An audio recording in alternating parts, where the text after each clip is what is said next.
Good good evening, everyone. First of all, I would like to say Happy New Year to everyone. I hope all are doing well. And we are conducting a webinar today. It's a fresh start of the new year. And it's an outstanding topic we have it today.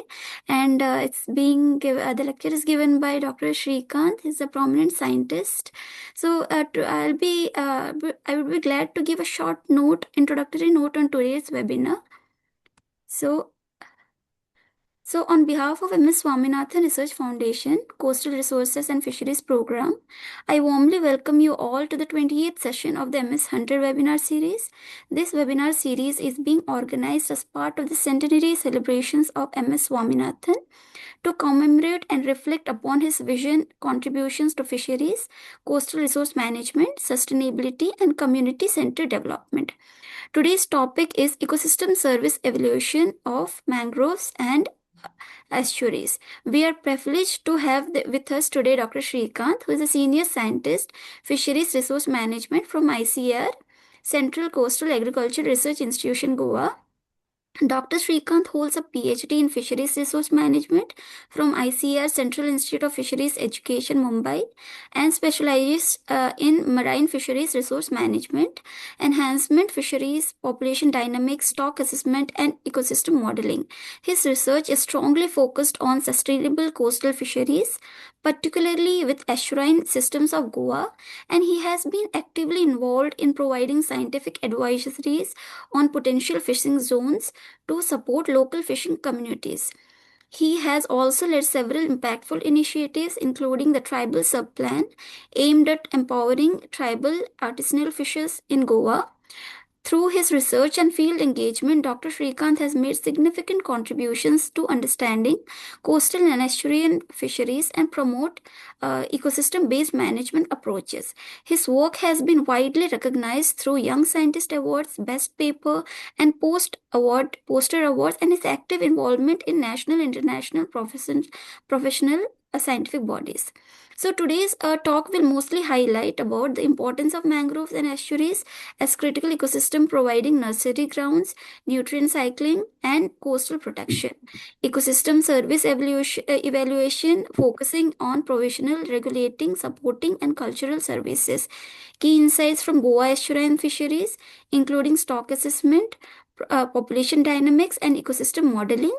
Conservation challenges, the need for integrated ecosystem based coastal management for long term sustainability. I kindly request everyone to join for this insightful session, which will shed light on the critical role of mangroves and estuaries in sustaining small scale fisheries and coastal livelihood. Now, with due respect, I request Dr. Shrikant to take over and continue this session. Thank you, sir. Yeah, thank you very much, madam. Yeah. Just let me share the slide. Yes, sir.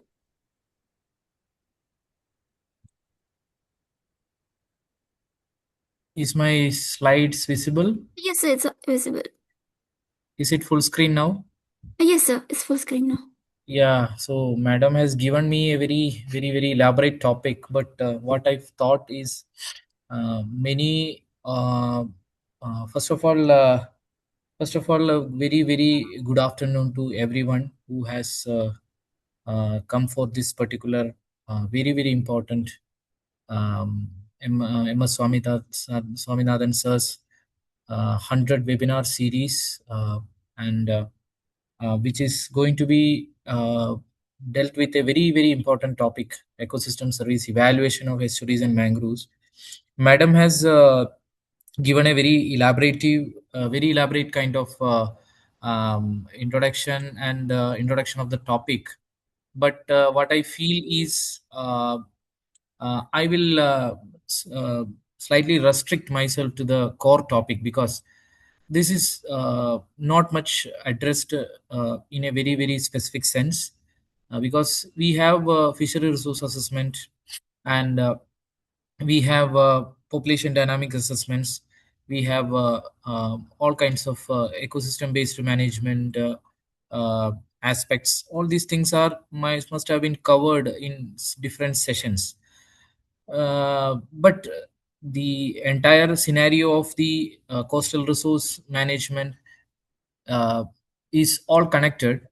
but it is very important to note down the evaluation of the ecosystem services, which is a very difficult task, and which is but it is of utmost importance at the current scenario. So we are going to see what are the different ecosystem services and how they can be identified and how they can be evaluated using a sample ecosystem.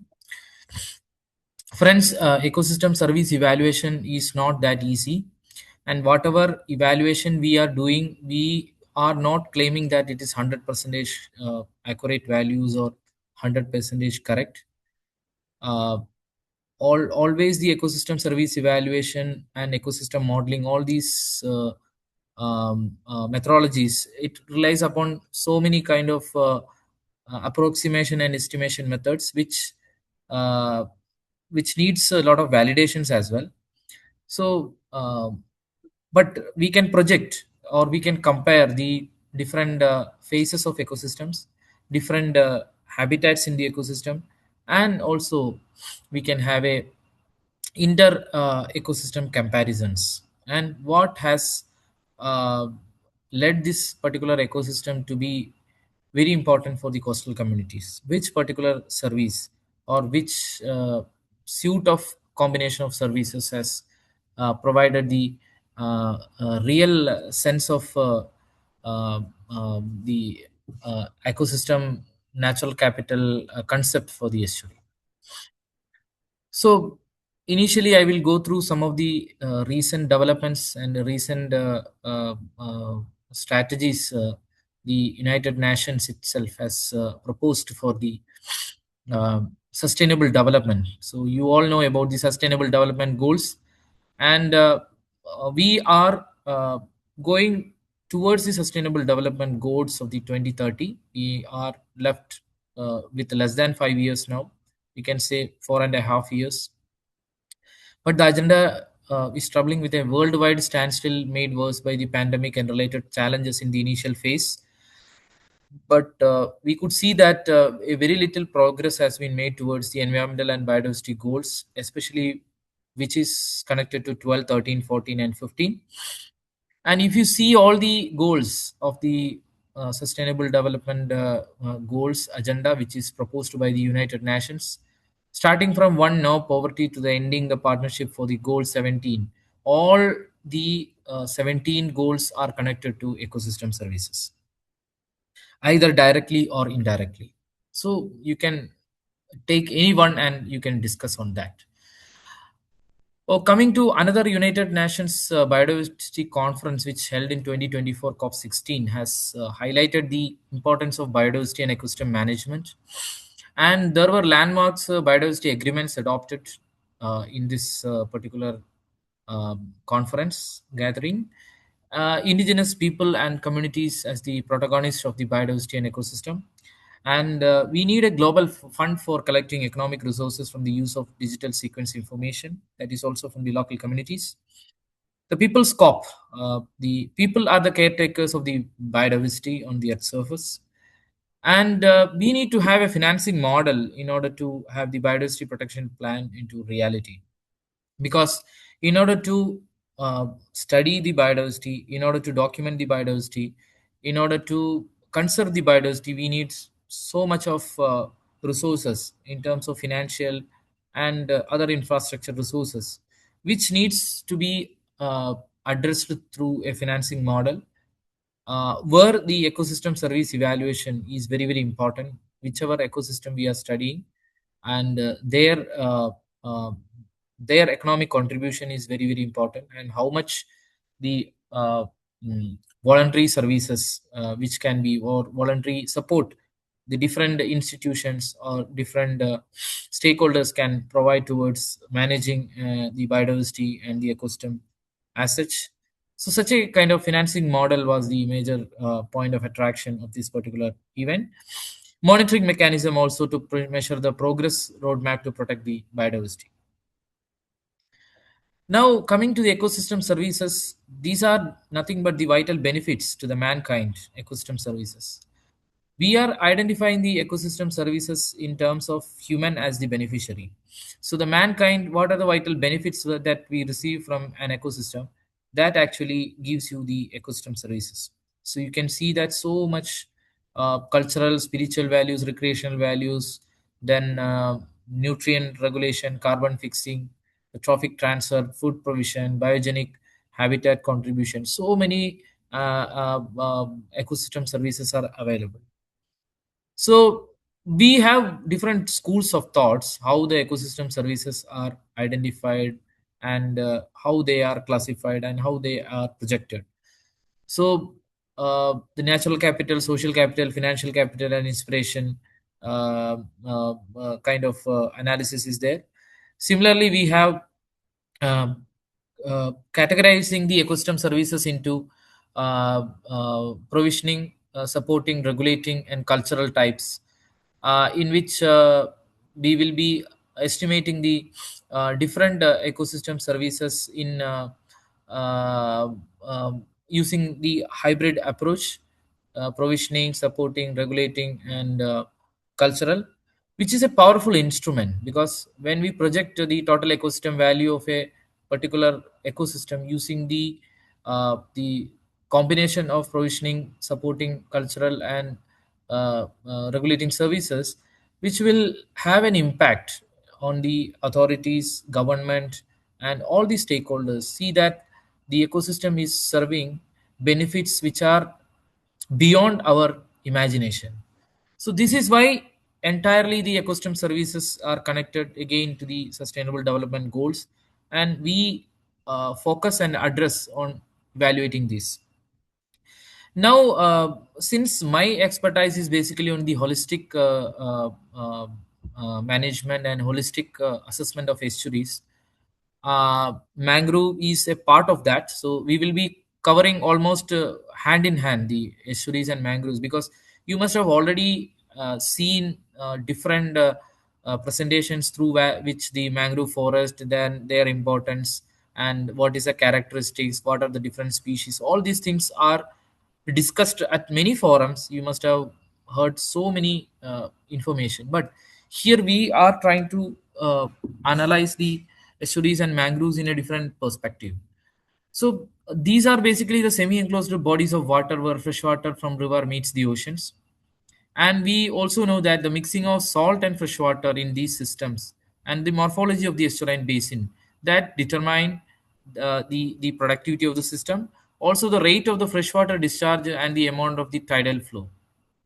So here we would I would take your attention to the fact that many of our estuaries are getting deprived of the freshwater discharge, and also there are so many changes in the tidal patterns, and many of them are becoming mudflats because it loses its water holding capacity, and water is becoming a scarce resource in different estuaries. And we can see that it's a very highly productive ecosystem with so many coastal habitats, like salt marshes, sandy beaches, mud and sand flats, rocky shores, oyster reefs, mangrove forests, tidal pools, and seagrass beds. So it has so many habitats which can be considered as sub-habitats, and for all of these particular habitats, the the provision of ecosystem service is entirely different.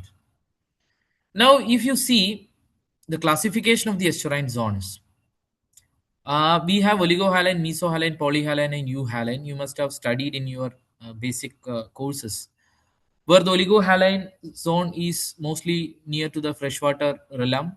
Mesohaline, polyhaline is the zone where we call it as brackish water or backwater, where you can see a lot of mangrove vegetation. Mangroves are basically present in this system. And the euhaline zone, which is very near to the sea, where the salinity is almost near to the sea. It's almost considered as an oceanic environment or a saline environment, where the features are almost near like the ocean. And we have distinct zonation in this particular system, where the ecosystem service also differs. For example, the maximum amount of ecosystem service which is provided by the mangroves, that will be in the mesohaline and polyhaline zones. Now, what are the features? You can see there is a very high primary productivity. We have very high dissolved oxygen levels, or you can say it is not the high, actually it is a balanced dissolved oxygen system that is available in this system, which does not go beyond 4 at extreme circumstances, or if it does not cross 6 in very unusual except the unusual kind of situations. Generally it is uh, this range is medium 4 to 6. And there are some examples now. Hypoxic estuaries are there because of so many our own intervention, human intervention, anthropogenic intervention. Also the freshwater deprived estuaries and mixing deprived estuaries and closed estuaries, these actually has the problem of the hypoxia or the dissolved oxygen concentration which goes down. Otherwise it is a very important system which has uh, reasonable levels of dissolved oxygen, rapid cycling of the nutrients, presence of wide trophic levels, high organic matter content, nutrient traps. Also, you know that they are nutrient traps because of the mixing of both side, the marine as well as freshwater realm. We have mangrove ecosystem. Uh, so you must have heard about the mangrove ecosystem. These are the coastal guards, and they have a lot of potential in sequestering the carbon based on their above and below ground biomass, and their root systems are so dense and specialized in order to make them present in any kind of disturbance, and which acts as a guards for the coastal communities and people and all the settlements and assets. There are biotic factors as well: phytoplankton, zooplankton, benthos. All these organisms are present in very high biodiversity and counts in estuaries.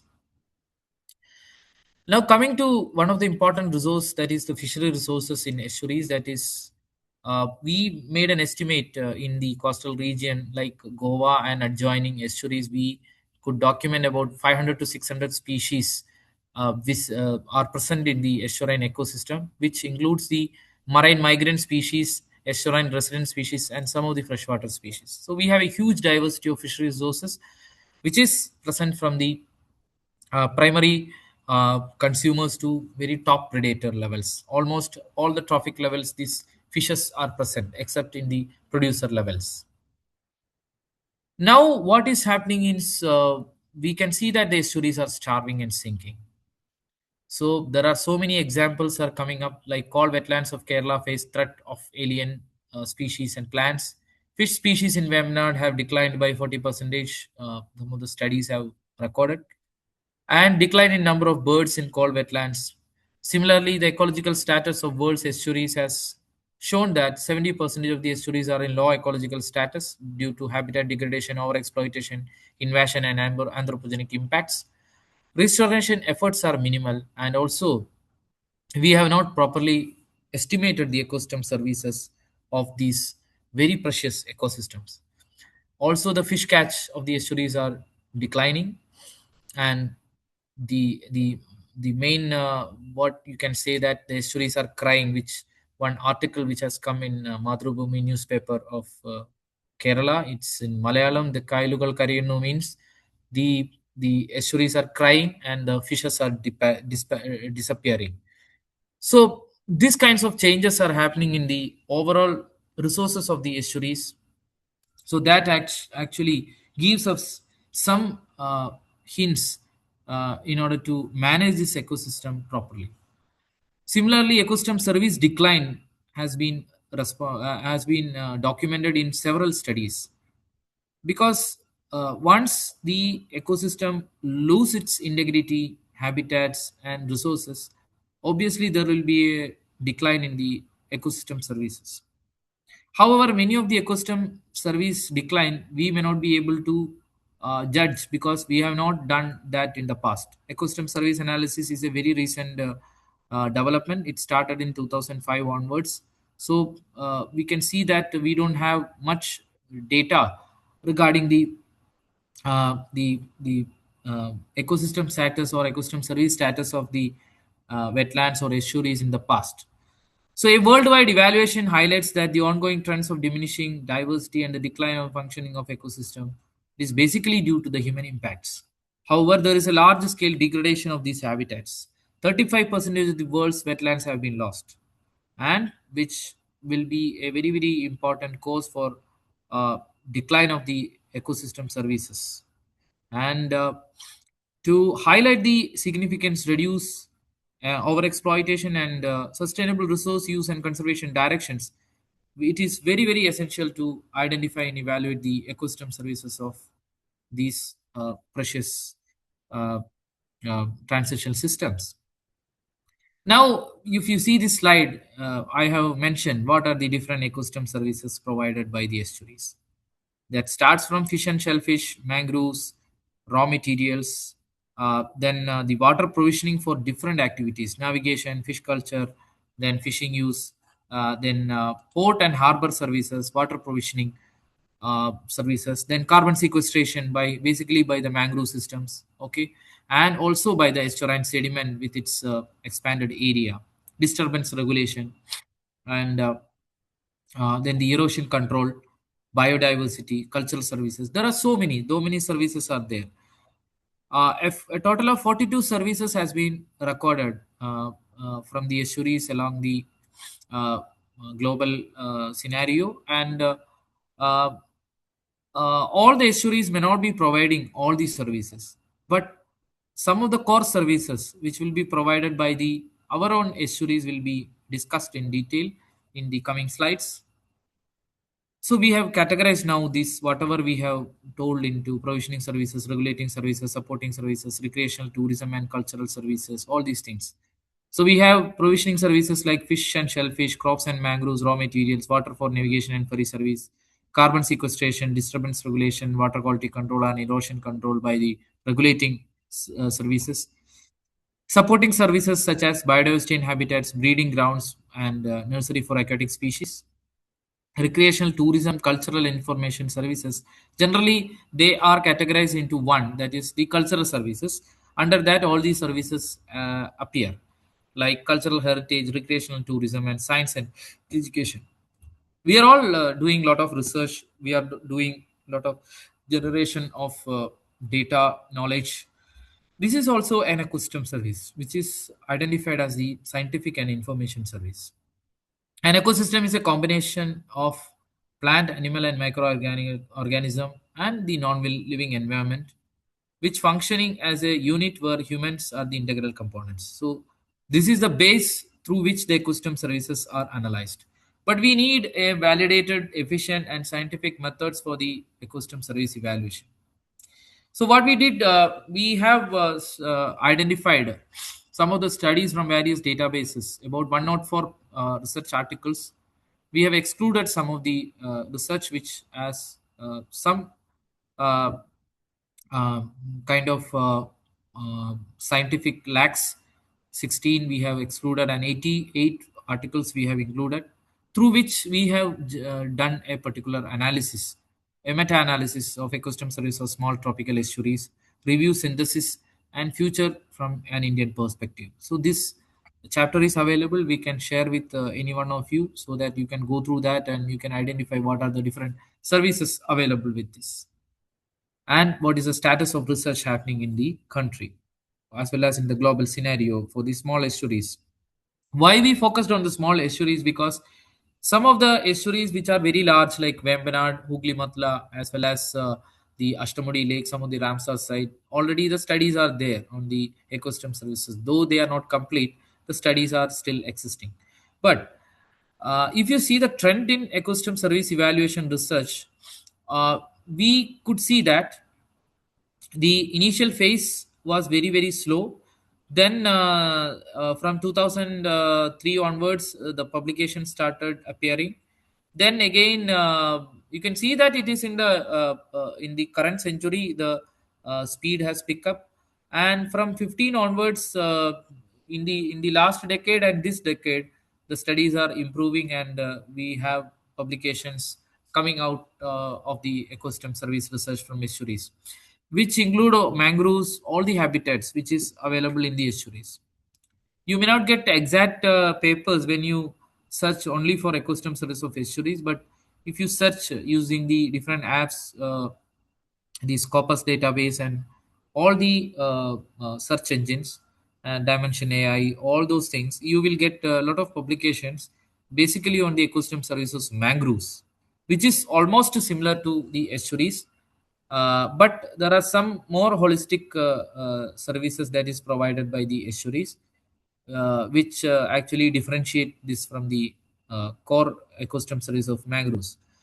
The number of publications which is identified and evaluated the ecosystem services are presented here. Here you can see that the provisioning and cultural services got a higher weightage in uh, both identification and evaluation. However, regulating and supporting has received a lesser attention because these services are non-marketed services, or sometimes which is not directly experienced, but these are very very important. And this if you estimate the value of these services, which will be much higher compared to the provisioning and cultural services. The regulating and supporting services not received attention in the ecosystem service evaluation. That is a major issue. So here I am just giving the examples of the reported studies from different ecosystem in global level as well as Indian systems, how they have estimated and what is the actual value they are presenting. For example, the mangroves of the Gujarat region, they estimated through different approaches such as market value, damage cost avoided, replacement cost method, and it was estimated to be 2,200 crores worth value for these mangroves. Similarly, so many services for flood control, storm protection, nutrient retention, disturbance regulation. These services has been estimated for different estuaries through different methods like replacement cost, benefit transfer, damage cost avoided. All these things I will be explaining in the coming slides. So accordingly, they have calculated. Generally, we represent the value per hectare of estuary because the area of the estuary is very important. How much is the total area? And we will be evaluating the total value of the estuary, and we will be presenting it per hectare for all these services. Is that fine? I am audible. Everything is perfect. Anybody please respond? Yes, sir, it's audible. It's perfect. Everything is Yes, legible. Yeah, my yes, sir, voice yes, is sir. also perfect. Yes, sir, all clear, all clear. Yeah, yeah. Now, coming to some of the global studies in the estuarine ecosystem services and mangroves, you can see there are so much importance has been given to different types of services like cultural, artistic, aesthetic information, science and education, coral reefs, coastal protection, maintenance of fisheries, tourism and recreational activities, scientific research, salt marshes, raw materials, coastal protection, water purification, so many. You can name it whatever it is. Okay, so they used different approaches and they have estimated these values. This is very important when a development project is going to happen in any kind of ecosystem. So what damage that will be causing to the particular system, which is generally estimated as in the area like mangrove, this much area will be disturbed if this particular project comes up. Okay, but we don't have how much economic uh, trade-off that it creates when we remove that much mangroves. So that is actually the beauty of this ecosystem service evaluation. Okay, we have so many evaluation methods, and that combination of methods only will be giving you the a composite of ecosystem value. India also we have seen Ashtamudi and Kochi estuaries, Bitarkanika mangroves, then Aganashini, Kali, Venkatapura, Gangavali, Sharavati estuaries, Aganashini estuary, Ashtamudi estuary, all these things. The services are calculated.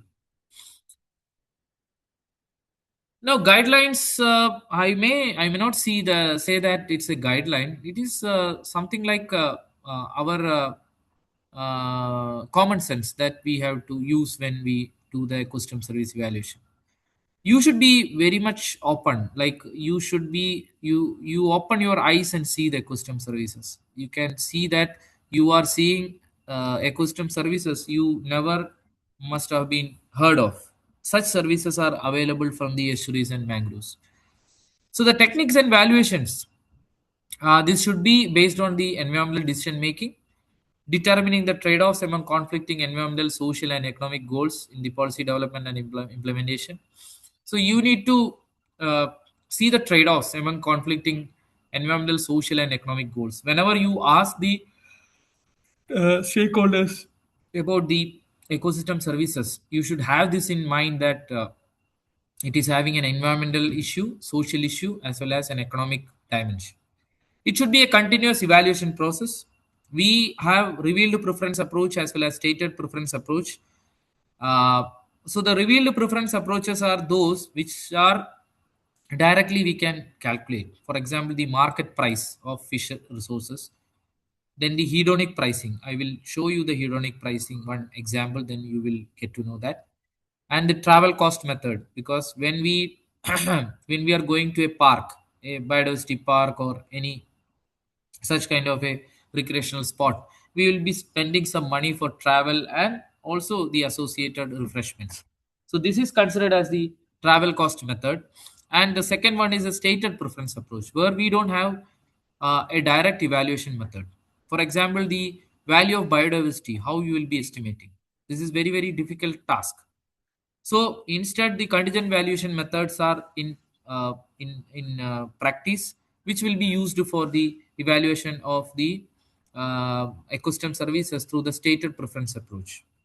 That is, for example, what you can see is uh, uh, the some of the use values and non-use values are there. So we go for an integrated approach. For example, if you ask the biodiversity value of mangroves, we cannot directly tell this much is the biodiversity value. So instead, what we will be asking to the stakeholders for how much is the biodiversity that you experience from here, and to conserve this particular ecosystem as an offering or a voluntary support, how much time you are ready to spend to engage in the activities related to conservation for this estuary or mangroves. That will be given in terms of hours or days or whatever it is in a year.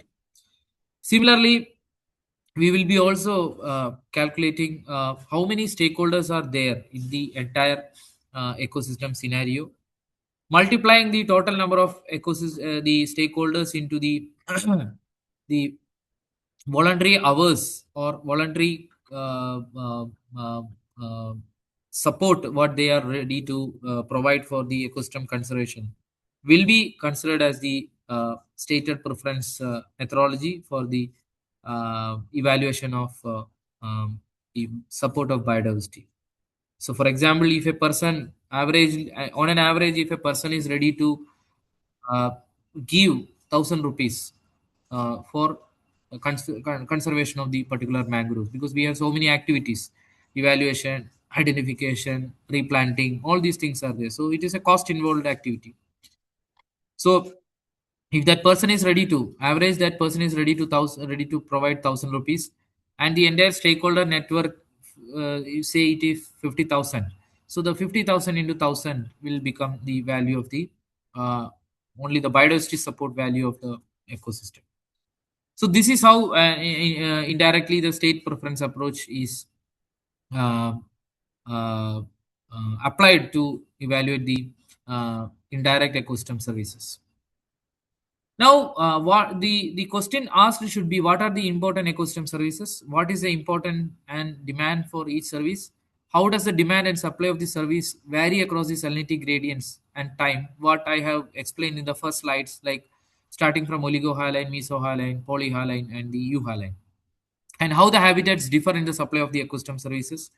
How did morphological changes affect the ecosystem service supply? And what are the potential trade-offs and synergies in the ecosystem service supply? And how can an ecosystem service will be used in habitat conservation, restoration, management?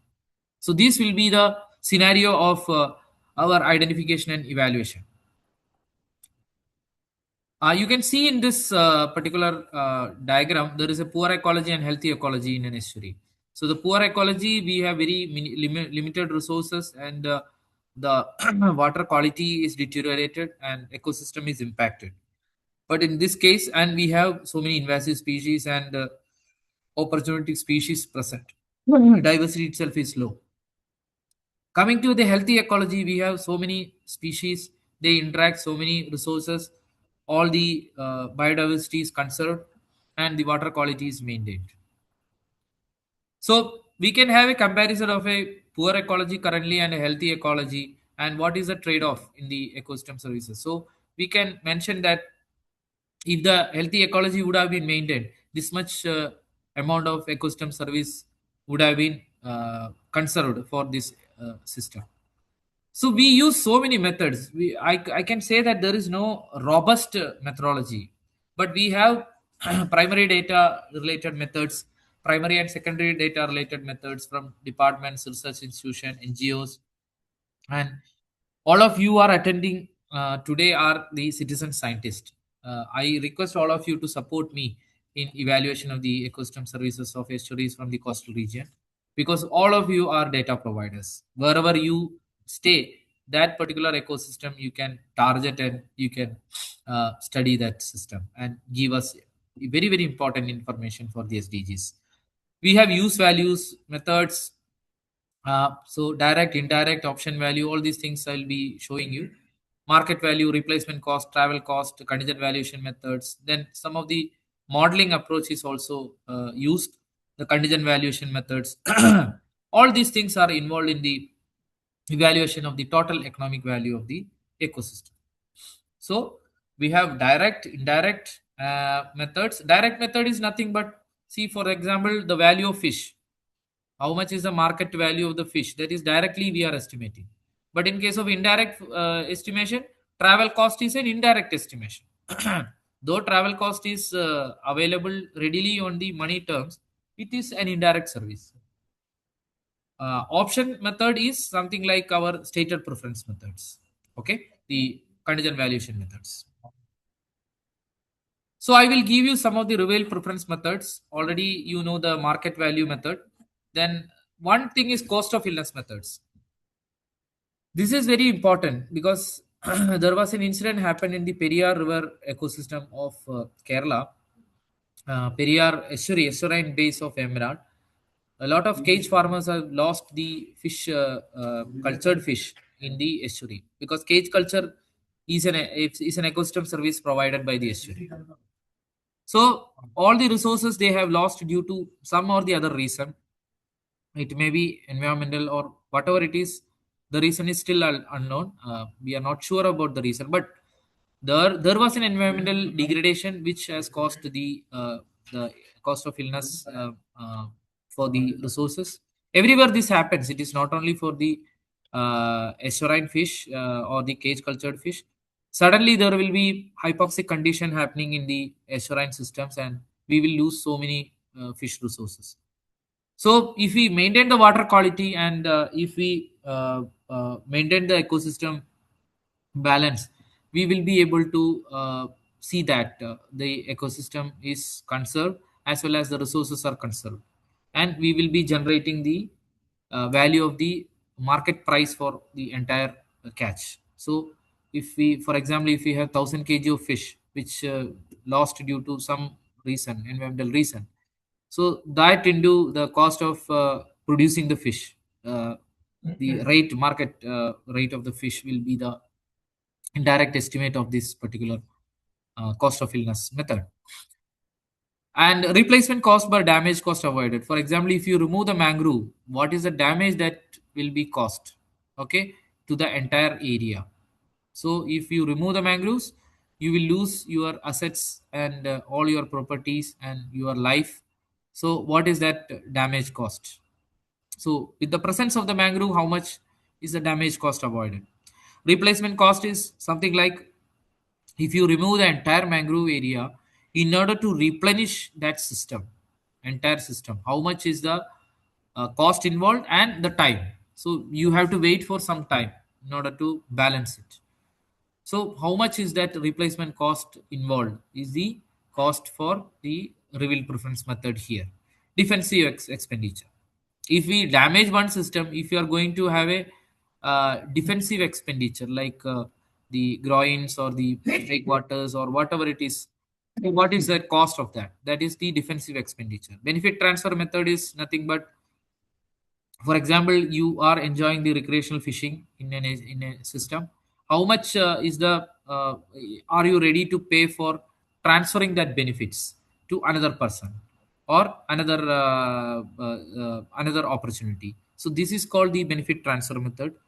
Then shadow pricing is very well seen when we generally see the carbon credit mechanism. How much shadow price is given for the carbon credits. So you are all aware about the carbon credits. For example, if we uh, uh, cut some trees, okay, then we will be replanting those trees. So for that purpose, there will be a carbon credit given to the farmers. Okay. Or if the farmers are cultivating so much of agroforestry or the carbon generating activities, there will be a kind of incentives given in terms of carbon credit for these farmers. This is an example of shadow pricing. Hedonic pricing is nothing but, for example, if you have a house which is very close to the river view, and if you have a house which is far from the river view, there will be an additional price that you will be getting for that particular house. Similarly, if the house is surrounded by vegetation and if the environment is pleasant, people will be, that means trees are there near the house, so people will be ready to pay more price for that particular house. So that difference of rate for that house is called the hedonic price. The travel cost method I have already explained. When we go, when we travel to a particular location to enjoy the ecosystem service, and how much travel cost is involved, including the cost of refreshments and other other miscellaneous things, will give you the travel cost. Stated preference method. I am giving you an example of a choice card evaluation method. Here, we are giving different scenarios for an ecosystem. See, we have about five factors we have identified as the major ecosystem services, like fisheries, water quality, siltation control, basically, biodiversity, and water quantity. So, we will be giving to the stakeholders different options. If you want to increase the fisheries by 50%, you have to provide 2 hours volunteer time per month for the restoration activities. Similarly, for all these services. And if you want to increase by 25%, you should have 1 hour voluntary time. If you don't want to give any management action, but the ecosystem will be degraded due to all these kinds of status quo situation, then you don't have to spend anything, the ecosystem will be disturbed. So this way we will be giving the choices to the stakeholders, and mostly they will identify, yes, we need to restore the ecosystem and conserve the ecosystem, and we need to give some weightage. For example, they may not give the weightage for all the scenarios that is given in the A option. They will be giving some for some particular thing. They will be giving B, C, or whatever it is.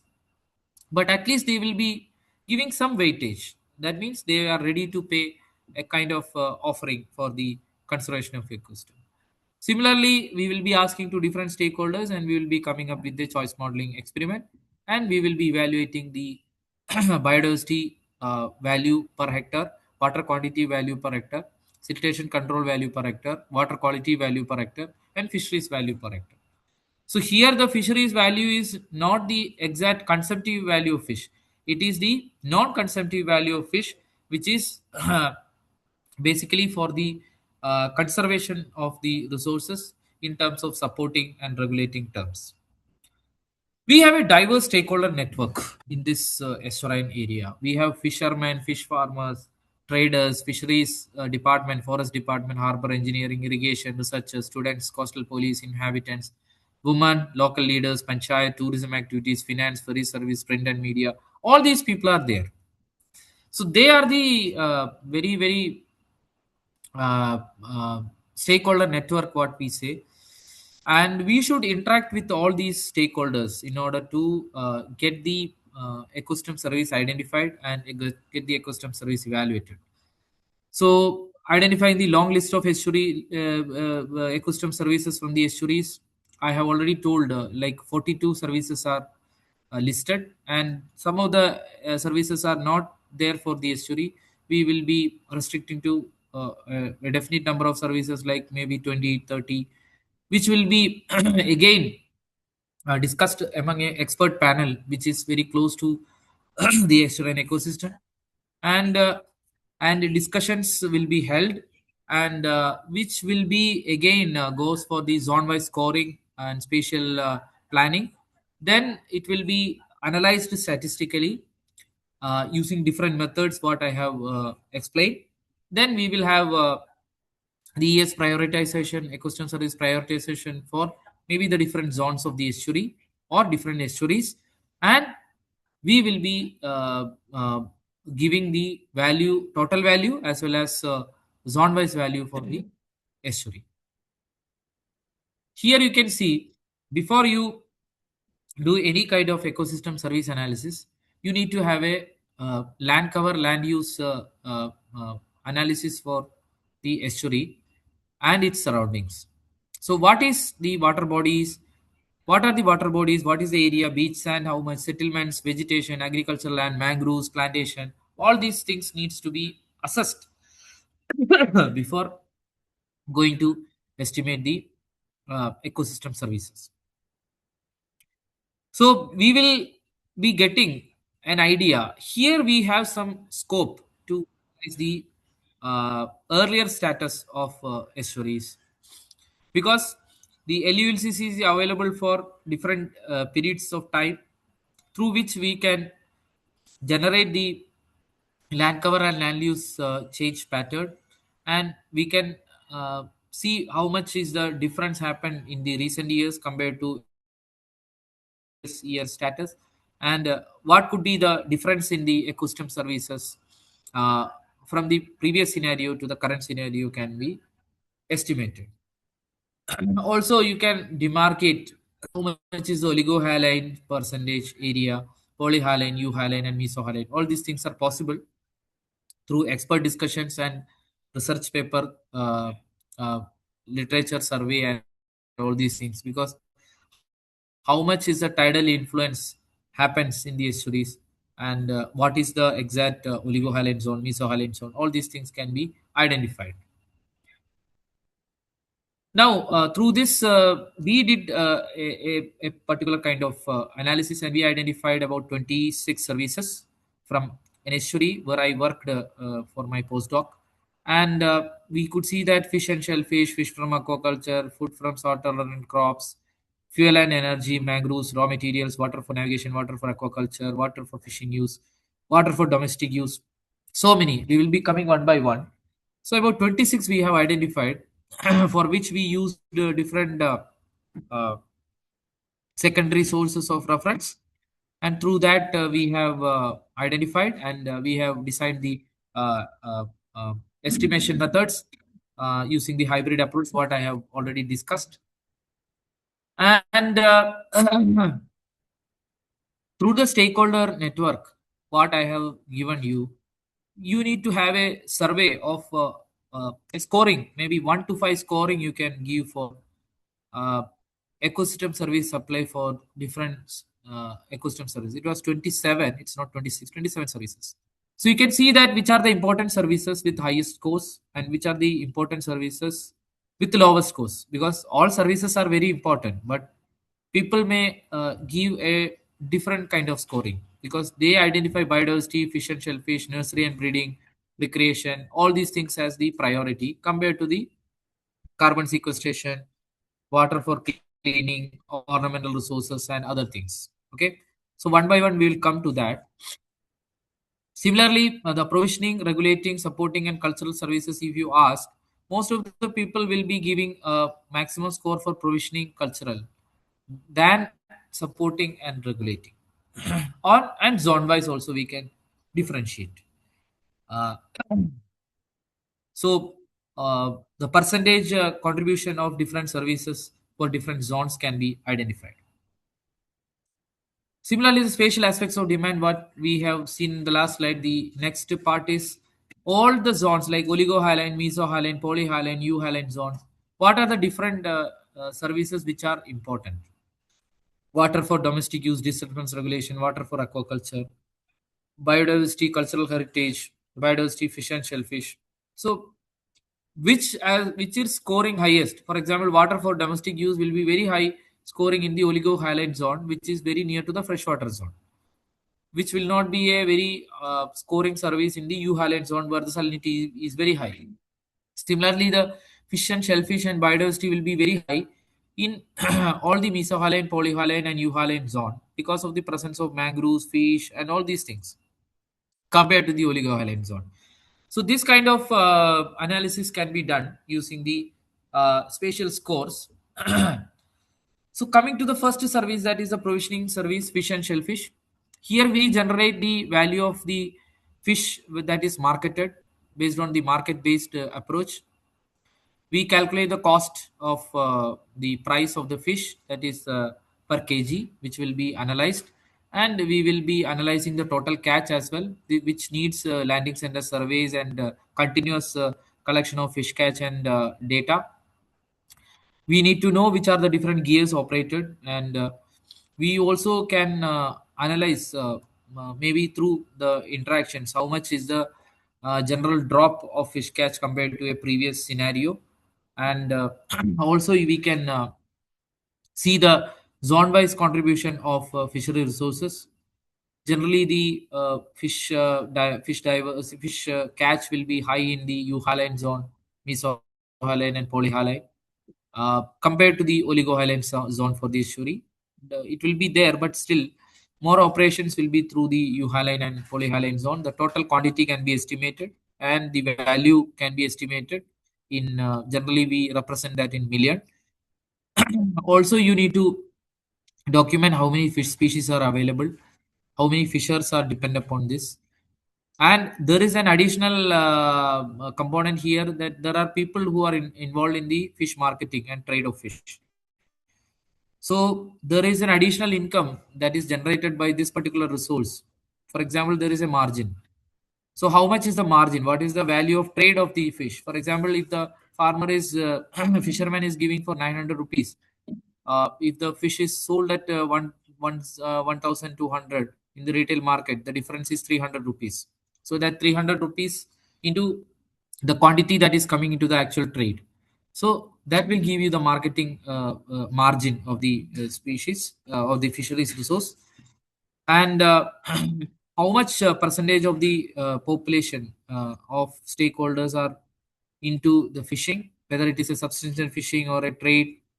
So generally it is a kind of mixed, it is subsistence as well as uh, they use for consumption as well. A part they 20% they use for consumption as well. Also, we need to know what are the different techniques of fishing that is practiced here. Puddle fishing, wellavli, coral. These are all traditional methods that is followed, which is not generally coming to the value. Okay, it is not marketed, but you need to calculate that value as well because generally these are used for the direct consumption or maybe hidden markets. So that we have to tap. Similarly, the fish from aquaculture is another service because most of our estuaries are now having aquaculture in terms of cage, biofloc, pond, extensive aquaculture. All these systems are available, and we can estimate the area and total production and the again the market-based rates, then total economic value. Most of the cases, cage, biofloc, and all those things, there are direct marketings. People come and buy. Extensive aquaculture, there are both ways like direct marketing as well as through the traders they channel. So that can be estimated and the total value can be identified. How many farmers are there? All these things can be analyzed. Here, the major concern is you need to have a proper estimation at the time of harvest of the different types of aquaculture practices. So then only you can give the actual estimate. Similarly, the another point is raw materials. You can see that sand, silt, and dead shells are there in the estuaries. Actually, the if you see the actual shells, whole shells, which is marketed as a fishery resource, but the dead shells are marketed for lime. So the dead shells are there, and which is marketed for production of the lime. Generally, it is the value is given for per ton. The value is less compared to the whole shells. Another is silt. Silt is excavated from different estuaries and utilized as a fertilizer and for several other purposes for bond strengthening and all these things activities it is utilized.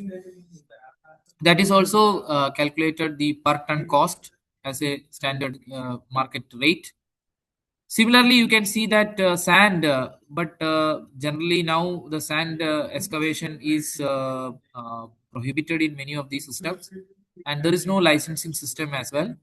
So the total quantity estimated can be calculated, and the value can be estimated. These are all through secondary or direct interaction with the traders who are there in the sand extraction, silt extraction, and mussel silt.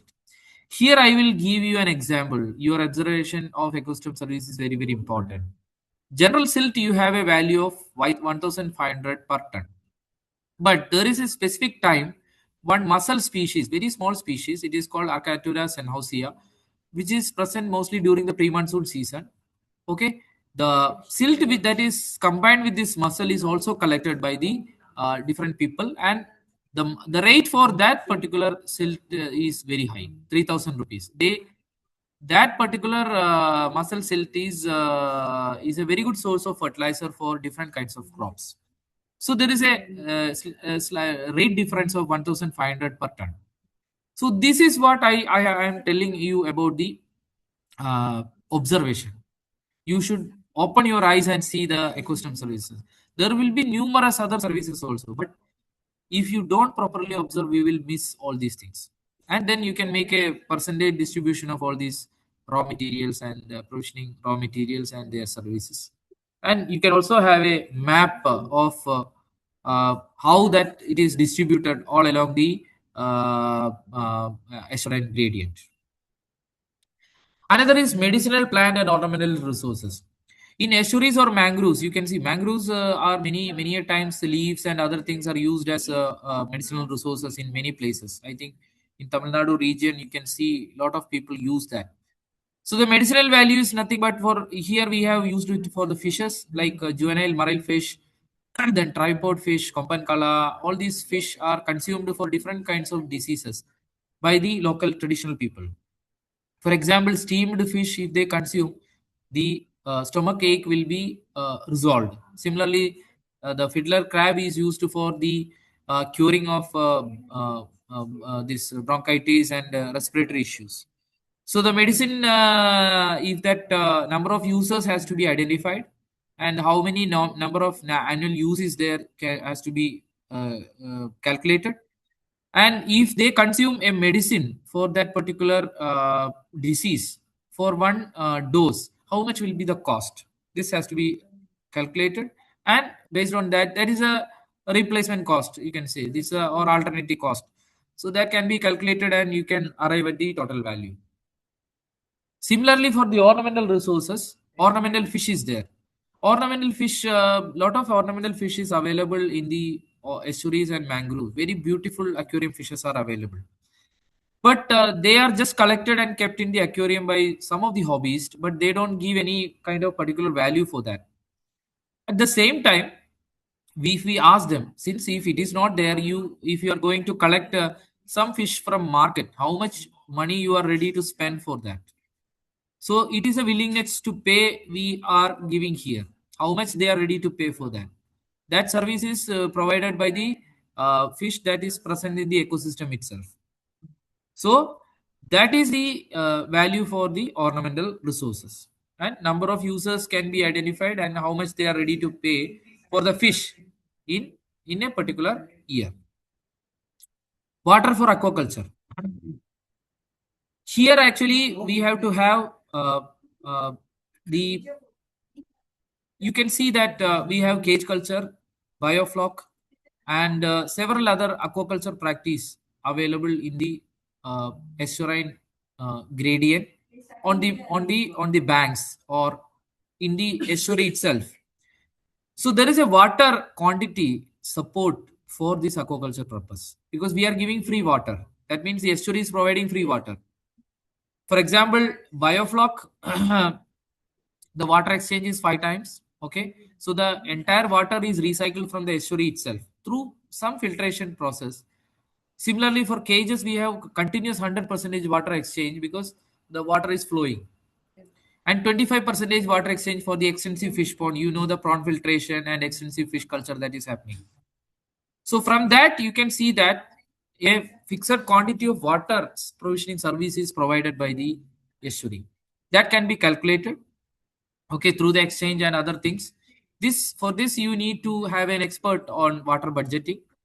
We have an expert, that is why through him we have calculated, and we identified that here it is considered as a brackish water of 25 psu. The transport cost for bringing 1 liter of saline water of 25 psu is estimated at 1.2 rupees per liter, and that is 12,000 rupees for 10,000 liters from a distant area.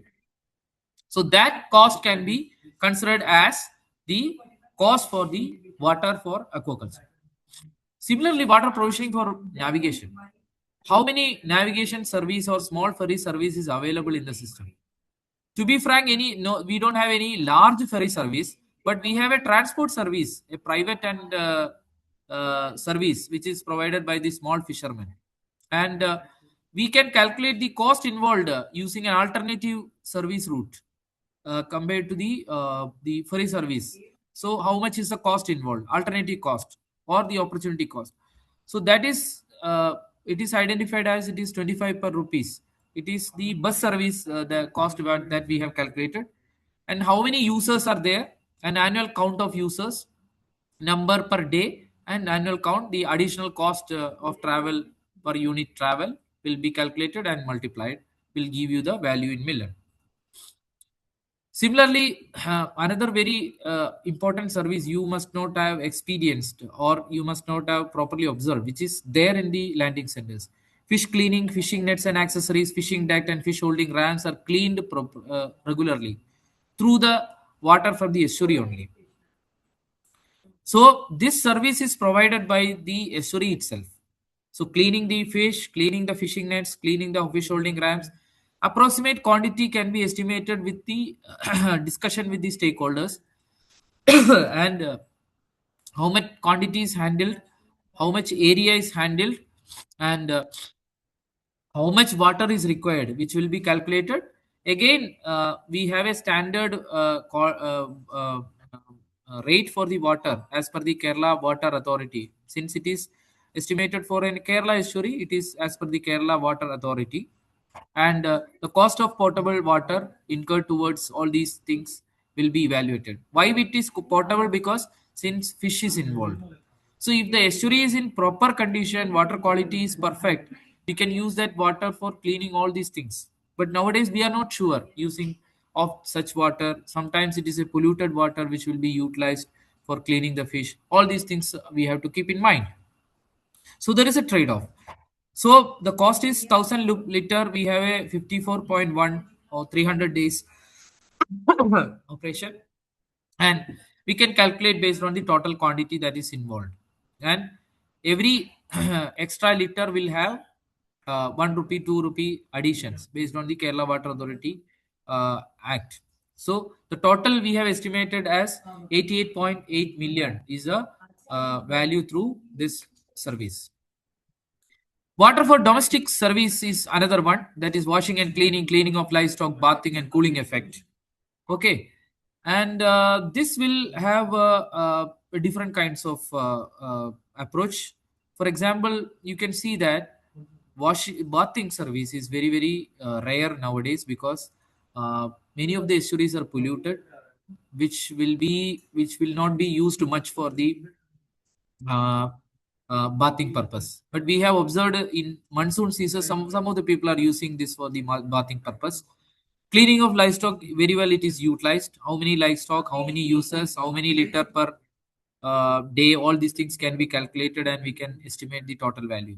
Washing and cleaning is another service, again near like bathing.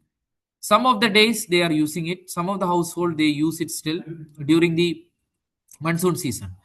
Cooling effect, this you will be very much surprised. Some of the households in the estuarine gradient, they don't have ACs.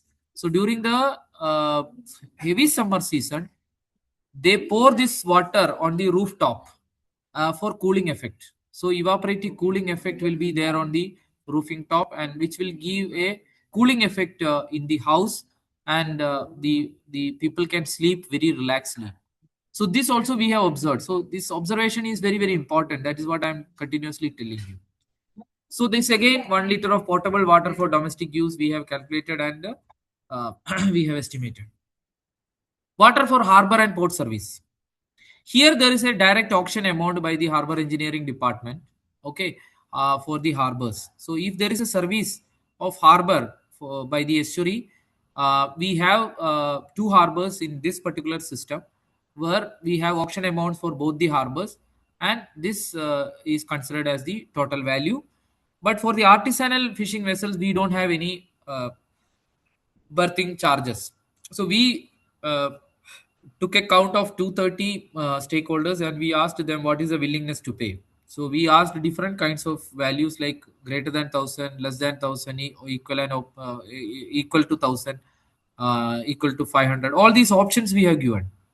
Through that, we have calculated their anticipated toll charges. So most of them were willing to pay an annual toll charge of thousands, provided they have all the mechanisms in place for the resources, and their fishing grounds are protected, and their all activities are protected, and the government may implement all these kinds of mechanism to restore the ecosystem. Okay. Water for hotels and resorts can be another service, important service. So again, total water quantity, how much it is utilized, and total uh, uh, thousand, that means 1,000 liter, 54.1 rupees, 300 days, all these things as can be estimated. But there is a decline in the utilization of this particular water for hotels and resorts as well, because of the various issues related to pollution and other things. Carbon sequestration and burial. We need to have the estimated amount of carbon dioxide that can be sequestered from 1 hectare of the estuarine surface. So we have the value for the entire estuarine sediment as well as mangroves. Mangroves above and below ground biomass, you know very well. So that can be calculated through different scientific methods. Mangrove cover data is there, and through proper visual observations we can calculate that. Now even the satellite based remote sensing is also available in order to calculate this. And the CO2 equivalent, 1 ton of carbon dioxide is approximately, there are several values. The social cost of carbon, which I have explained in the initial slides. So that is, there are estimates like 4,400 per ton of carbon dioxide, and there is another estimate like 8,000 per ton of carbon dioxide. Also, there is a recent estimate like 16,000. But we have used the earlier estimate since the study was in 2022, and we will be estimating the carbon stock, and which will be converted into the CO2 equivalent through a formula that is into 3.67, if I'm not wrong. So this will be multiplied with the shadow price. So that will give you the social cost of carbon. So this will give you the entire value of the mangroves and estuarine sediment for the carbon sequestration and burial in the ecosystem. Disturbance regulation. The estuary, being with its existence, it actually holds a lot of water. That means which is coming from the fresh water as well as coming from the salt water or the marine realm. Uh, so many of the households are there within the on the in the gradient of the estuary, along the gradient of the estuary. But if the estuary is not there, all these houses, if the estuary has, see, one day estuary has become a mud flat. So what will happen is all these ecosystem will be damaged, and all the properties can be damaged to the floodwater or the seawater ingress.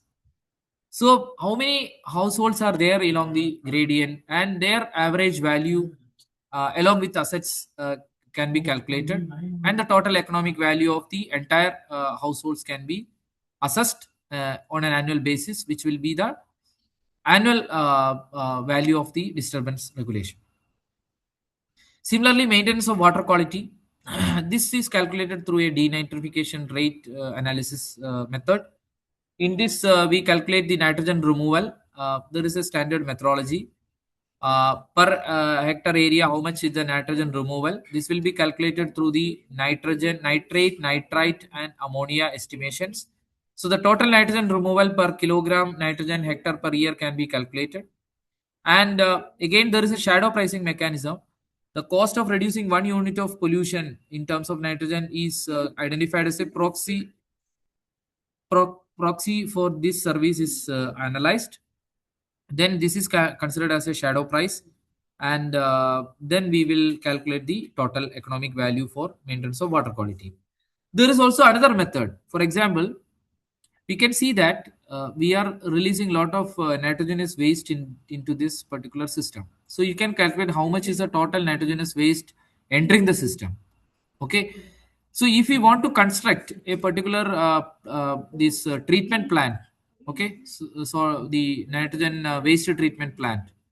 So how much is the total economic cost involved in preparing it and running it for an year? So this is also a kind of replacement cost method for estimating the water quality value. Similarly, another replacement cost method is a water quantity regulation. You know that the estuary holds a lot of water. I told you already, lot of water which is coming from the freshwater. So we know that there is a freshwater discharge into the estuary at a particular level, which will be released into a particular area of estuary, and which will be which will be held by the estuary, so that it will not affect the nearby areas through flooding or other incidences. So if we want to calculate, if we want to construct a reservoir to hold that much of water which is coming to the estuary, which is considered as a proxy value of that, it is again a replacement cost uh, method. So that is identified here as the proxy value. So you have to see how much is the very important service which is given by the estuary to hold the water from the freshwater river. So river discharge and transportation, both river water is coming to the estuary and it is transported to the marine environment. Soil retention, control of erosion and sedimentation. If estuary is not there, the entire fluvial sediments, all these things will be deposited in the terrestrial region, which will create a lot of issues, and we have to remove it and transport it to another region. Okay, so that sediment has to be removed through dredging, and the average cost of dredging is estimated at 1600 per meter cube, and the value of the services from a estuary can be calculated in meter cube per hectare per year. But this service is declining because many of the estuaries are the sedimentation is very very high. Now the amount of sediment that can be retained by the estuary is declining year after year due to several other the other reason, because it is not trapped anywhere. There is no mangroves, there is no riparian vegetation in order to prevent the soil loss or sediment loss. So this has to be managed, and this has to be, the ecosystem has to be conserved in order to maintain this particular service. Another is nutrient bar energy cycling. We have a methodology through ecosystem modeling. We can calculate the biomass for different organism present in the system. Different fish species, benthos, plankton, phytoplankton, detritus, crabs, and other all organisms. Their ecoexergy kilojoule per gram is identified. For different groups, there are ecoexergy values, which is the energy that is available with the ecological group in order to exist in the ecosystem. So if you calculate this into kilowatt hour units per gram eco exergy, we can calculate it and then we can multiply it with the biomass, and we can calculate the total eco exergy for different groups. This can be converted into value through a mechanism, that is a benefit transfer mechanism we will be calculating. And we know that for kilowatt hour of energy, how much we are paying per year to generate or for our use consumption. So that will be multiplied with the eco exergy value of a particular group with its biomass, and which will be calculated in value in million. So you can see that the value is very very high, and it's about 690.8 million value is generated by the nutrient and energy cycling.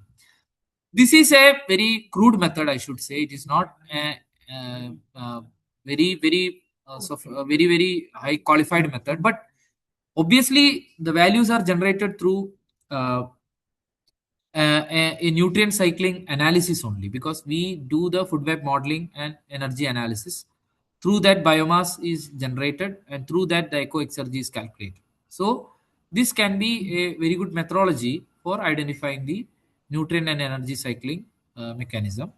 And we are also trying to see several other methods also in order to identify the nutrient and energy cycling, but it is very very difficult sometimes to give the value and to estimate the eco exergy. So this is about the nutrient and energy cycling, biodiversity, nursery and breeding. Biodiversity support, I have already told you. We have some proxy value which is estimated through the willingness to pay by Costanza et al. In 1997, which can be considered converted for the year 2019 or 2025, whichever is the base year. Per hectare, there is a calculated value. Okay. And it is about, I think, if I'm not wrong, it is about 50,000 rupees per hectare, and which can be converted to dollar if the calculation is coming in dollars. So the 50,000 per hectare per estuary is calculated through a willingness to pay or approach, as well as referring through different um, literature, and this can be used as a proxy. But what will I suggest here? We can have our own willingness to pay methodology here to analyze the biodiversity support value. Okay, so that we can estimate from the stakeholders. We can give different options for the management, and we can give the voluntary value of the service which will be opted by different stakeholders. Through that we can multiply and calculate the total biodiversity support value for the biodiversity ecosystem service. Okay, coming to nursery and breeding support. You know that the estuary itself is providing a lot of larvae, fish larvae. You must have seen that when we study the mangrove ecosystem services or estuarine ecosystem services, everybody will tell that nursery and breeding support. Crab, fish, and prawn larvae is available in plenty. Many are collecting it and culturing it. Many are diverted to different extensive fish ponds and cultivated along the coastal region. Many are collected and cultivated through cage culture, biofloc, and all these things. But if you want to estimate it, for example, 1 hectare of estuary, how much is the fish larvae available? How much lakh larvae per hectare it is available? So we have just estimated through our sampling methods. We have estimated that it is about 0.7 lakh hectare per hectare. So to produce 100 larvae in hatchery, what is the cost involved? That is calculated as rupees 40 per 100 larvae. So to generate this much 0.75 lakh into 714 hectare, the area of the estuary is 714 hectares. How much is the cost we have to bear? This is again a replacement cost or a benefit transfer method we are using it. Okay. So in order to have a hatchery and producing the larvae, how much is the total? cost involved. So this is a very, very important service, nursery and breeding support, that is provided by the estuary. Similarly, recreation, rest and pleasure. This is almost a direct kind of service. Here, mostly the average individual expenditure which is incurred for the travel as well as for other activities will be calculated, and the total number of people, total number of tourists per year will be estimated, and the average expenditure will be calculated. Some of the services like boat rowing, island mangrove trip, boat ride, houseboat ride, kayaking, all these things have direct values. But in case of bird watching and fishing, we don't have direct this one values. So in that we should have a kind of willingness to pay approach. Bird watching, how much you are ready to pay. So we should have different options, and we can ask how many people have opted for different values, and you should have an average expenditure value for that, which will be identified as willingness to pay. Similarly for fishing as well. Fishing, you can see that see how much important recreational fishing service it is provided by the estuary, but people are not ready to pay much. They are thinking that it's an open resource, and we don't want to pay much. So that is the condition. So they are ready to pay only 20 rupees as an average expenditure per activity. So it is very, very less in the foreign countries. You know that there is a licensing mechanism and other things. Anyway, so this is the nutshell about the recreation, rest and pleasure, which is coming under the culture and information service. Recreation, rest and pleasure provided by the biodiversity parks. This is based on the generally what happens. Some of the parks will have entry fee. There you can calculate through the number of users and unit charge. But some of the parks there is no charge as such. So we have to calculate the number of local visitors, number of non-local visitors, average distance traveled by the local visitor, non-local visitor, average cost of travel by the local and non-local visitors, and the average amount spent by the visitor for food and refreshment, recreation value, all these things. Through this mechanism, we can calculate the total recreational value of that particular biodiversity park. So this is the way if there is no charge which is given uh, uh, by the biodiversity park. So this is applicable for almost all kinds of such establishment in which uh, the recreational values or the recreational activities are fixed, and it will be available for a particular area. Okay, so this is the way we have to calculate. Similarly, aesthetic enjoyment, it is very simple. Here the value is slightly different. Here again, we may go for the average cost of the travel cost. For example, people will come during their leisure time to near to the estuaries, and they enjoy the beauty, scenic beauty, as well as they may have some kind of small plays as well, like they play chess, they play so many other small games, and they will sit and relax also. So they need a kind of mind refreshment, and so that they are coming for the aesthetic enjoyment. So that can be we have to ask the people only in order to get these numbers. It's very difficult to get the numbers. So the average numbers we can calculate, and average cost we can estimate, and total annual cost can be estimated. So each of the area, how much is the travel cost you are spending, which needs to be asked to the particular person, or through their kilometer calculations, or any other opportunity or replacement cost methods. Cultural heritage is another one. This is, I told you, it is through the hedonic pricing. So how much additional cost that particular facing the estuary we have houses. So that has a high value. So the coefficient here we have calculated through a dummy regression equation. The value due to nearness to the estuary for a particular house is 42,368 per house. So total how many houses and total cultural value can be calculated. So this can be applied for different kinds of cultural heritage aspects as well. Boat race and festivals, you know very well that many boat race events are coming up now. How many races, how many people are involved?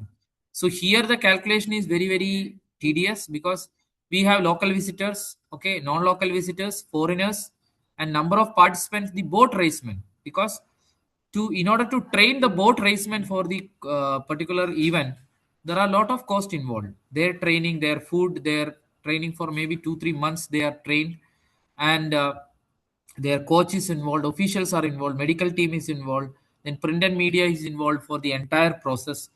So we have estimated through a kind of hybrid approach how much is the total cost. For example, medical team is coming from an hospital for this particular event for a day. How much cost they will be, their salary part and all those things are calculated. Through that, we can estimate the total cost of the boat race or the festival. So there are benefit side and cost side is here. Cost side of the event is lot of things are there. Benefit side of the event is there, like ticket sales, sponsorship, consumer surplus, public good value. All these things are involved in this. So through this, we will be estimating the cultural services. Cultural festivals are there. Some of the festivals we have direct entry fees and other things. Then we have photographs and paintings of which display the beauty of the aesthetic beauty of the estuary, which has a cost. Sometimes it is one painting may cost 1,000 rupees, 2,000 rupees, and all those things. So this can be calculated through again a hybrid approach. So I can say that each festival or such kind of events, again we have to apply a hybrid approach to calculate the total cost. Like there will be travel cost involved, there will be entry fee to the area, and people will be purchasing different things like aesthetics and things and other things.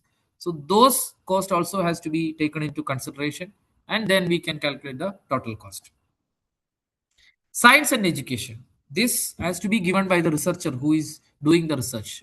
For example, we have five kinds of studies happened in this system where fish community and water quality, bivalve resource, fish community and hydrology, fish community analysis, catch estimation, all these things are done, and approximate cost involved in the sampling, which is we have estimated from the different researchers and through different sources, secondary literature and other things. Then we have calculated the total. Here the value, again here also what we can see that we are calculating the total cost. Even a scientist, he do research, he is experiencing lot of it is an enthusiastic activity, research. So we may have to split up this particular service through different other means as well. For example, how much the researchers are enjoying the kind of actual knowledge from this system, which may be calculated through a different approach or willingness to pay, willingness to contribute kind of uh, methodology.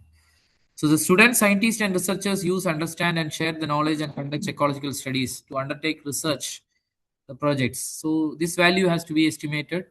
Uh, uh, the best method is this direct method, but we may have to think of that aspect as well. Ecosystem disservices are there.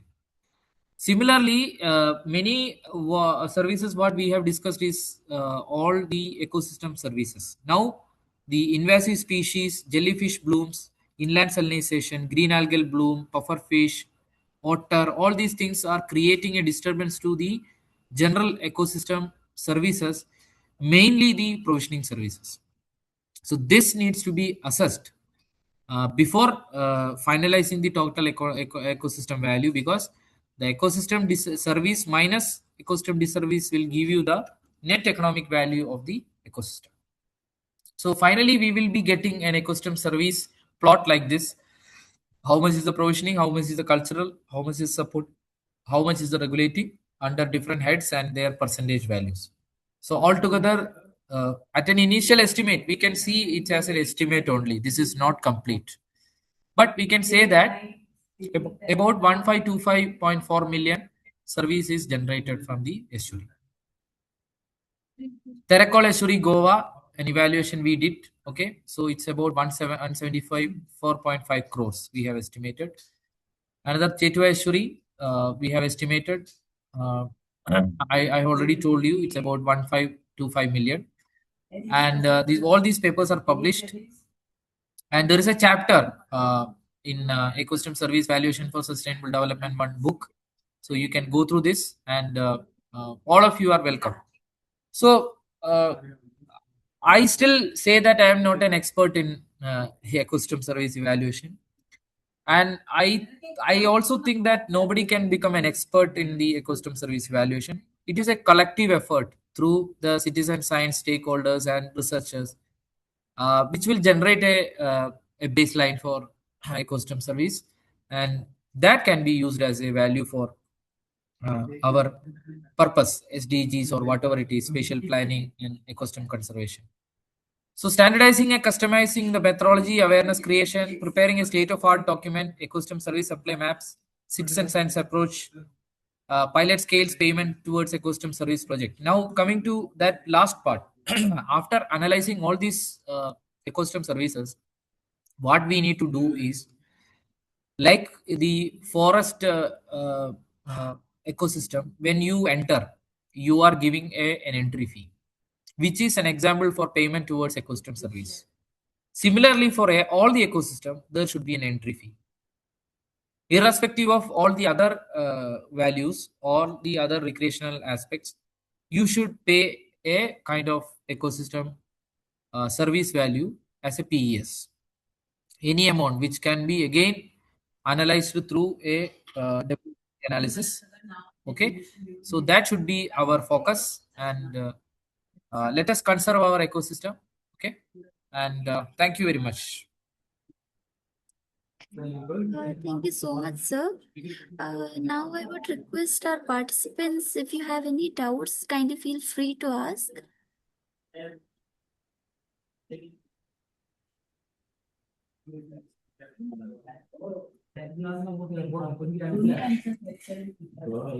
Hello.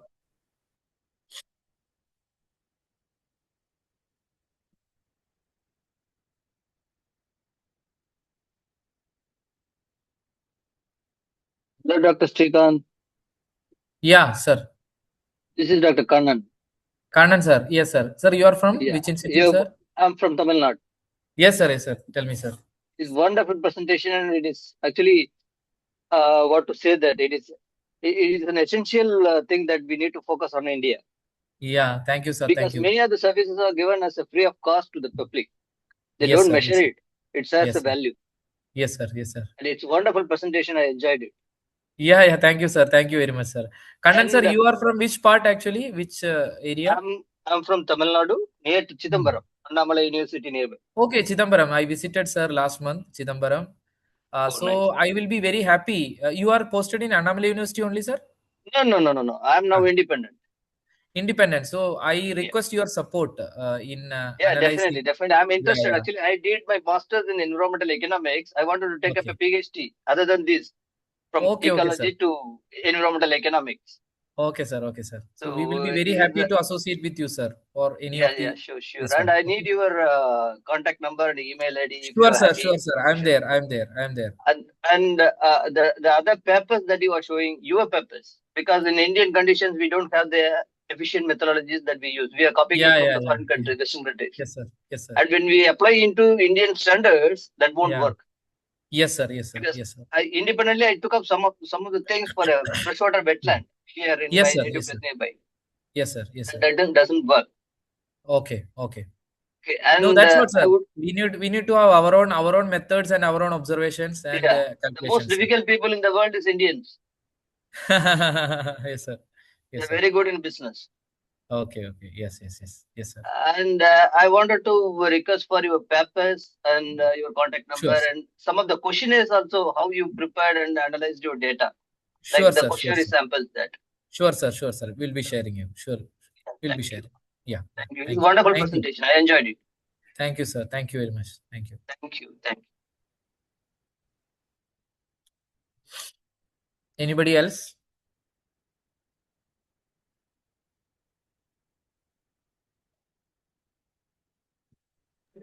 So am I audible? Yes, Yeah. sir. There was a participant, sir, Bhavika Chablani. So she is Ah. asking, she's doing MSc genetics, and she wants to ask how can genetic background be integrated into conservation ecology, and what key skills should one build? I am starting point, so I just need basic guidance. So she just need basic guidance in this. From you. Okay. Let me check her question once. Yes, sir. Just a Yes, sir. minute. Yes, sir. I am Bhavika. Okay. My background is MSc Genetics. I wanted to ask this to you. How can my genetic background be integrated into conservation ecology, and what key skill should one build? Obviously, genetics, now she is working on MSc Genetics. If she's working on environmental aspects, there are so much of importance nowadays coming for the environmental DNA, because we have a very good methodology of environmental DNA application to identify the species from any ecosystems. Okay. So it is a non-invasive method, and through that we can assess the resources that is present in the ecosystem, and which can be identified, and invasive species can be identified, and local species can be identified whether they are existing or not. Similarly, there are some methods in the fish genetics system, like uh, species identification in different very closely related species. We may not be able to identify the fish through its morphological features, but if we apply the these genetic tools, we can identify very close related species. We can distinguish them, okay, through using different kinds of method. I am not an expert in genetics, but this is my point. Third is identifying different stocks of fish. So if you see the the phenomics, the phenotype of an organism is regulated by genotype plus environment. So there are environmental control also on the phenotypes, but uh, due to the specific geographical location, due to the specific environmental condition, there are also different kinds of genetic stocks of the same species which is available along the coastline. For example, demersal fish species, which they don't do much migration, so their stocks are existing at different location, which has a different value, because some stocks will be largely growing, some stocks will be slowly growing, some stocks will have a better taste, some stocks will have large juvenile growth. Okay, so this can be identified, and which can be applied in the breeding programs and aquaculture. So this is another scope. So my expertise is limited to fisheries and environmental aspects. So these are the two things I can suggest here. Uh, so again I am telling that I am not an expert in genetics, but these are my suggestions. And if she is interested, I can connect her to some of my friends who are very good in genetics. Sure, sir, I'll convey her Is this. that fine? Yes. So Yeah. I think she's listening. Yeah. Definitely convey her the same, sir. Yeah. I am sharing my contact number here. Okay. Yes. And I also will be sharing. Many participants are there. Most of them are from Tamil Nadu region.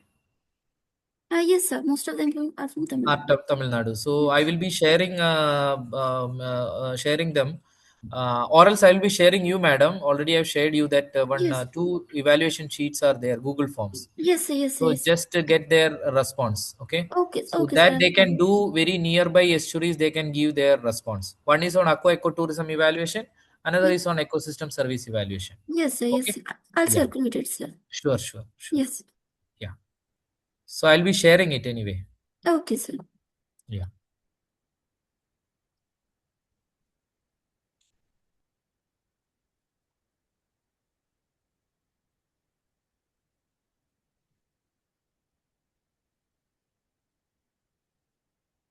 Hello, sir. Yeah, Am I yeah, please. audible? Yeah, this Yes, is yes. Prajwal Kumar. I'm from Center for Business Leadership on Nature Restoration, Okay. United Nations Global Compact Network India. Okay. So I'm currently working as project officer, and we are working into nature restoration. So currently, Yes. I see a lot of corporates are interested in plantation, right? And a lot of interest is now on mangroves. Okay. And in Tamil Nadu, the whole mangrove patch, wherever the plantation land is there, It comes under GTM, Green Tamil Nadu Mission. Okay.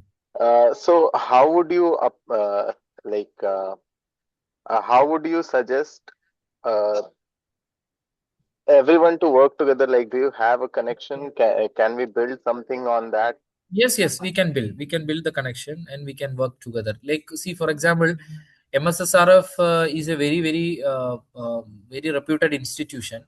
So we can have a triangular loop. Like you from your side, maybe a private partner, MSSRF as an NGO. So we can have what we can do is initially we have to do some estimation of the ecosystem services of mangroves in those regions, which is not yet done properly. So whenever we do mangrove plantation, it is generally happening as a very routine exercise. Uh, that we will tell that this mangrove patch is done.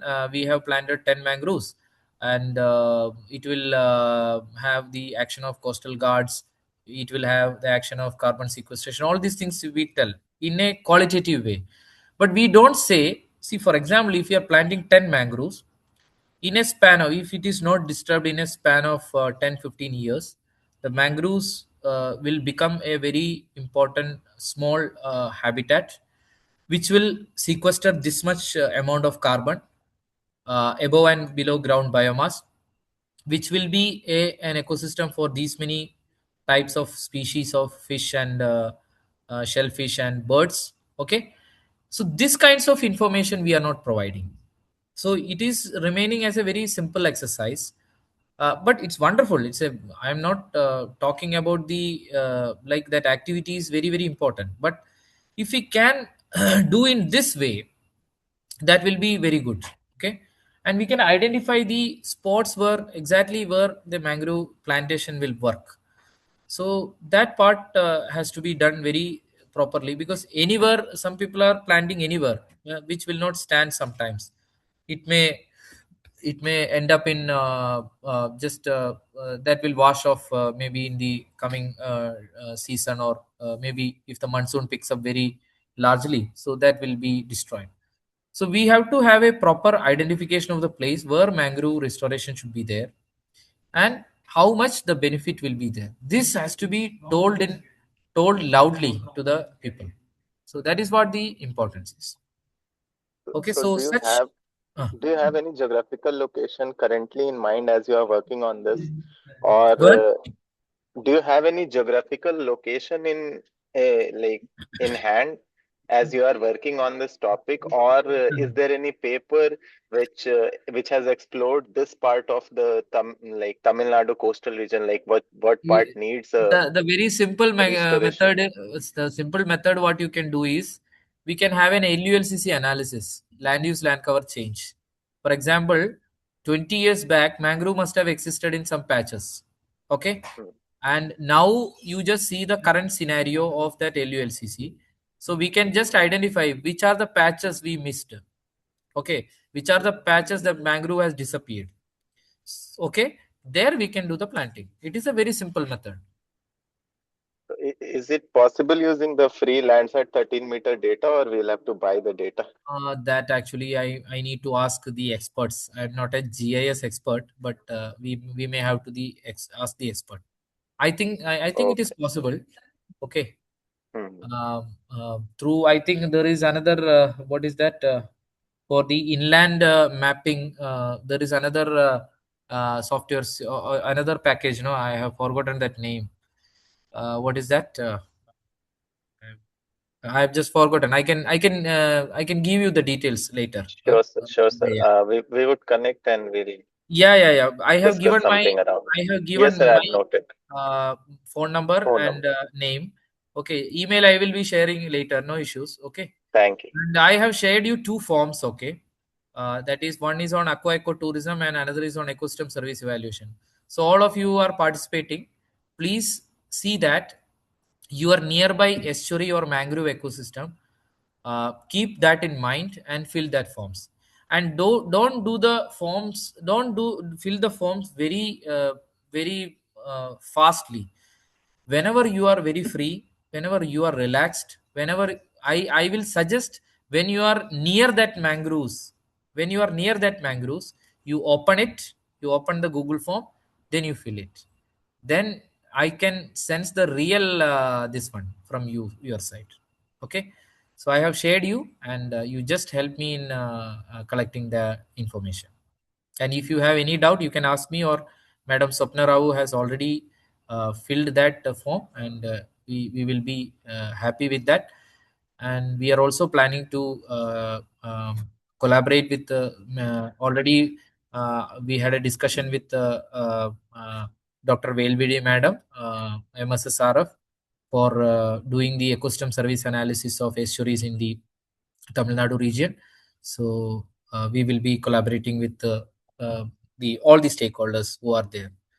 So I consider all of you are citizen scientists today for helping our nature, mangroves, estuaries, and the entire Earth surface, which is benefiting the human population through the ecosystem service.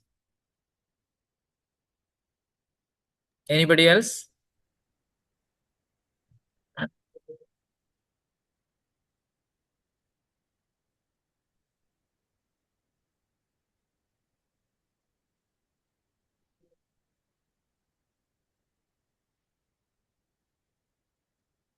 Please, anybody else?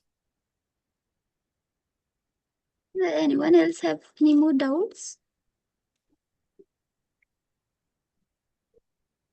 If Madam? not, then can we conclude it, sir? Yeah, we can conclude, madam. We can Oh, conclude. okay, sir. Okay, sir.